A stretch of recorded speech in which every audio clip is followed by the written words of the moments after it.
Après la construction du barrage de Diamant en 1985 sur le fleuve Sénégal, un lac peu profond s'est formé dans l'ancien delta.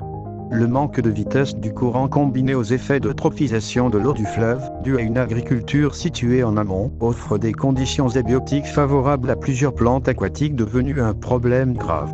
Dans les parties moins profondes, le long de la côte, des plantes aquatiques émergentes telles que Typha australis ont proliféré. En revanche, la demande de charbon de bois au Sénégal est une menace pour les forêts et la destruction des forêts provoque une érosion, en particulier dans le sud du Sénégal. Les projets de la Banque mondiale visant à trouver des méthodes de production de charbon de bois plus efficaces ont évalué le Typha comme source. De plus, des crédits carbone peuvent être obtenus pour un tel projet, car ils contribuent à réduire la destruction des forêts dans le sud du Sénégal. Afin de résoudre ces deux problèmes, l'Office des lacs et cours d'eau du Sénégal, OLAC, a décidé de combiner le démarrage du Typha des berges du fleuve Sénégal avec la production de charbon de bois. S'attaquer à deux problèmes avec la même performance. La société sénégalaise, Société d'ingénierie ETDE Réalisation a conçu une usine de carbonisation avec une installation solaire photovoltaïque de 168 kW sur le toit du bâtiment industriel et un système de stockage d'énergie sur batterie lithium fer orthophosphate d'une capacité de 576 kWh.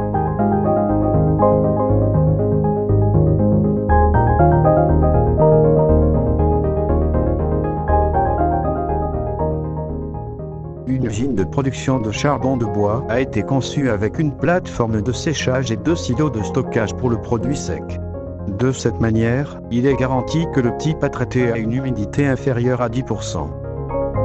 L'installation photovoltaïque à la pointe de la technologie permet d'activer tous les moteurs électriques nécessaires au concassage, au broyage, à l'extrusion de briquettes, aux bandes transporteuses, à l'ensacheuses et aux machines à coudre automatiques.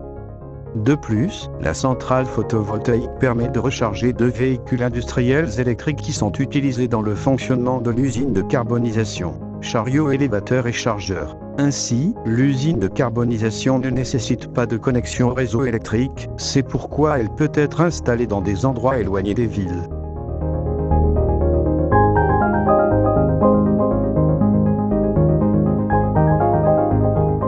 L'usine de carbonisation contient une balance pour camion. Le processus de carbonisation nécessite une étape préalable de briquetisation du Typha broyé. Ces briquettes seront carbonisées dans 4 fours à double chambre automatisés. 2 portes motorisées permettent l'évacuation du Typha sec à l'usine. Un chargeur électrique Vovo L25 est disponible pour cela. Le Typha est déposé, à partir des silos attachés à l'usine, dans une trémie qui alimente un concasseur qui se connecte à un convoyeur élévateur à bande.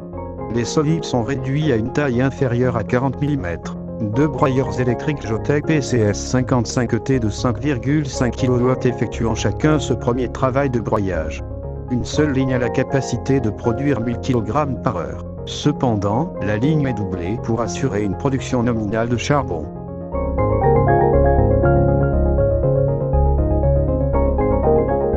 Les bandes transporteuses élévatrices déchargent le type de premier broyage vers la trémie des 2 broyeurs à marteau, ce qui réduit la taille des solides en dessous de 5 mm de sorte que le matériau peut être briqueté. Les broyeurs à marteaux électriques AKC, 420 de 11 kW par unité, permettant de broyer plus de 1000 kg de Typha par heure. Ainsi, comme les concasseurs primaires, la capacité de ces 2 lignes est le double de la capacité nominale de l'usine. 2 autres courants d'élévateurs déchargent le second type de broyage dans les trémies à machine à briquettes BC, 51 de 22 kW chacune. L'extrusion des briquettes se fait sans ajout de produit. La lignine agglomère le matériau sous forme de solide.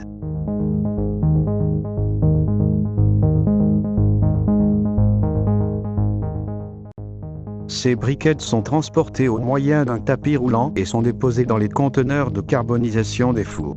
Ces conteneurs sont scellés de sorte que la réaction de carbonisation se déroule en l'absence d'oxygène.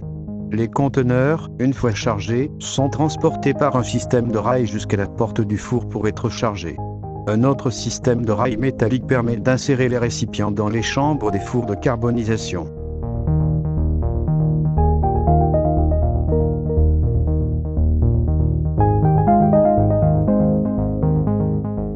Une Une fois le processus de carbonisation terminé, les conteneurs sont sortis des fours pour être refroidis sur la plage d'arrêt, située entre deux grandes portes motorisées qui s'ouvrent pour favoriser l'aération de l'usine et l'évacuation des gaz de réaction. Une fois que les briquettes, déjà carbonisées, ont refroidi, elles passent à de bandes d'ensèchage qui se connectent à des machines à coudre automatiques pour sacs. Par la suite, les sacs sont palettisés et stockés avec un chariot élévateur Toyota Trago 48. Les deux véhicules de process de l'usine industrielle sont électriques et se rechargent via deux bornes reliées à la centrale solaire photovoltaïque de l'usine. Pour la rendre autosuffisante et rentable, la centrale solaire photovoltaïque dispose d'un système de stockage d'énergie dans des batteries au lithium. Un conteneur de 40 pieds abrite 4 racks de 30 batteries de 48 volts, 100 ampères-heure. Fonctionnant à 440 volts, le parc de batteries accumule 576 kWh. Ce système vous permet de travailler 24 heures sur 24, indépendamment des réseaux électriques.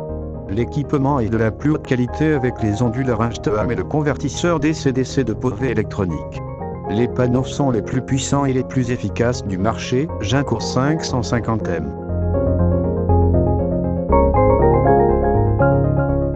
Le projet de Lola comprend un camion 4x4 pour la collecte de Tifa. Société d'ingénierie ETDE Réalisation a offert le modèle Iveco New Delhi 4x4. L'usine dispose d'une balance de camions à 6 capteurs pour le contrôle d'entrée Tifa, vertueux de l'environnement. Le projet comprend une station d'épuration biologique des eaux usées.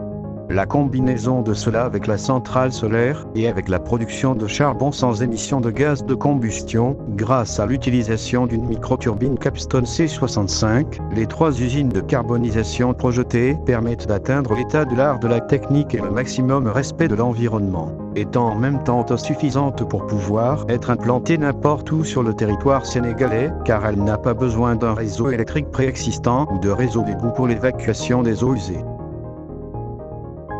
Société d'ingénierie ETDE Réalisation A, pour la réalisation de ces 3 usines de carbonisation, avec la collaboration du principal fabricant de fours de carbonisation en Europe, Groenpove, et avec une société espagnole, experte en installation solaire photovoltaïque et au réseau, Galiotecnica Energetica.